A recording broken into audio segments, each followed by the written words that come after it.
everybody, welcome to BBTV. I'm Kyle with Brotherhood Baits. Today's topic is a second part of a two-part series.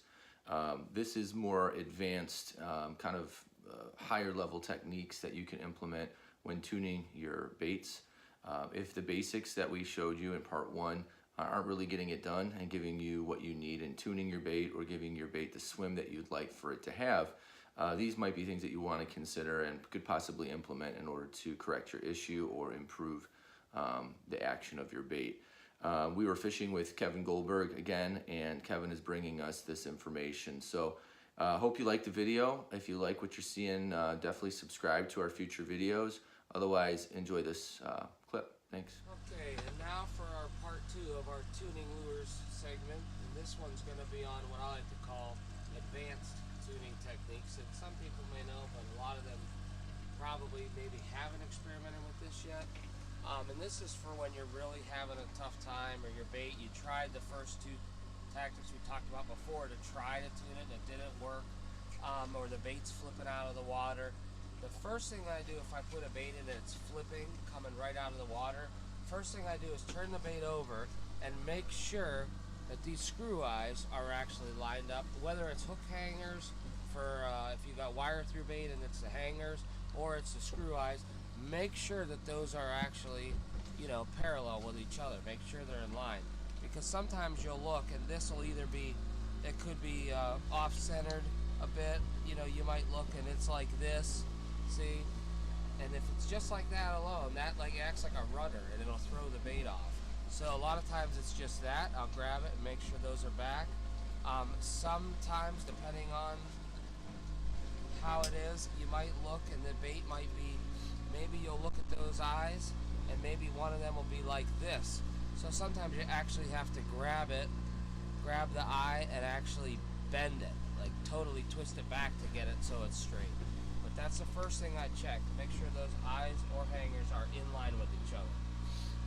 Put it in the water after that, see, sometimes you get lucky and that does it, maybe that's all it needs. But the biggest thing I found, and this one's really big, I've noticed this a lot over the years, sometimes you'll get a bait that absolutely won't run and you try that, try bending it back and forth, you even try this, which is what I was talking about earlier. Instead of the classic just left to right, a lot of times when the wire's coming through the bill, I actually will take it and twist it. I'll twist the eye, or twist it backwards this way, right?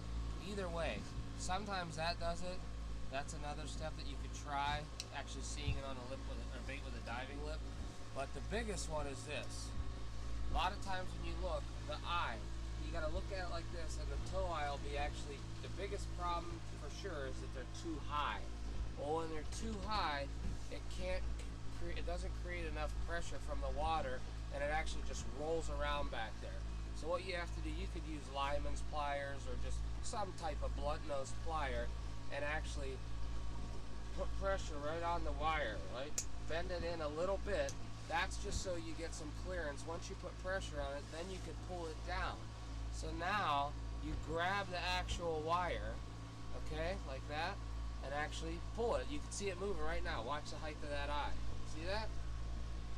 Now the eye is actually down very close to the bill of the bait. So now I usually start with where I could just fit my snap under there, or maybe a touch higher than that.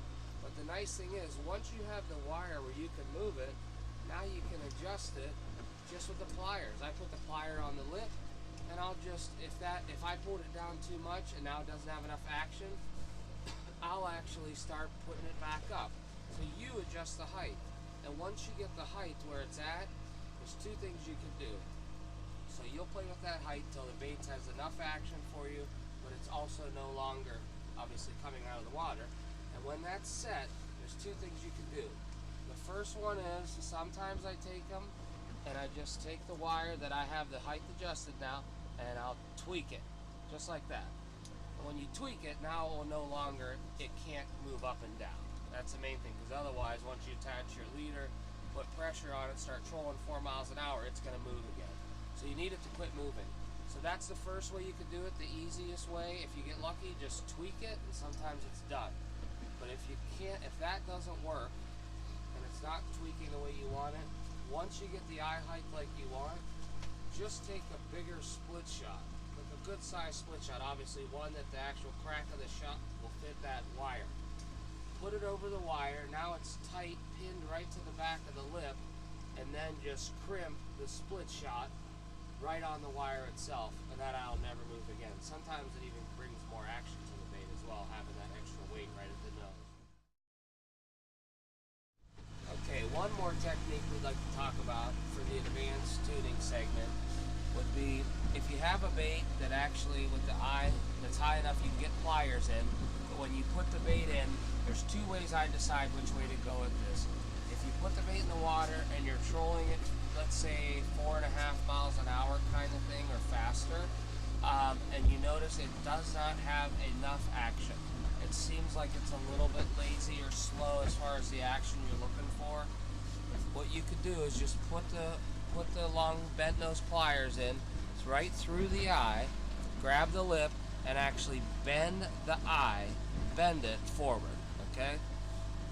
Because we find if it's lazier or doesn't have the action you want, when you pull it forward closer to the front, you'll actually pick up more action, so that the bait will increase its action.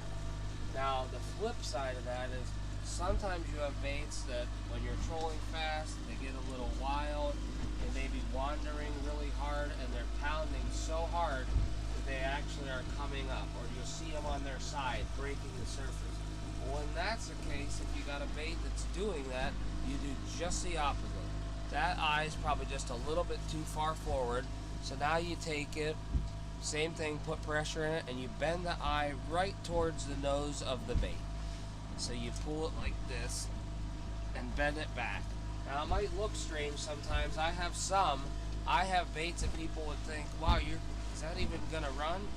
I have some that the eye's back even, pretty drastic towards the nose of the lure, but you just play with that adjustment till you get it to where it's tame enough that it's running, but you still have the optimum running action.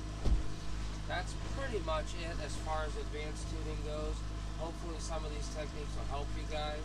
Try them when you're out on the water. Think of some of those baits that maybe didn't do quite what you wanted, and let us know what you think. Hopefully it works out for you guys.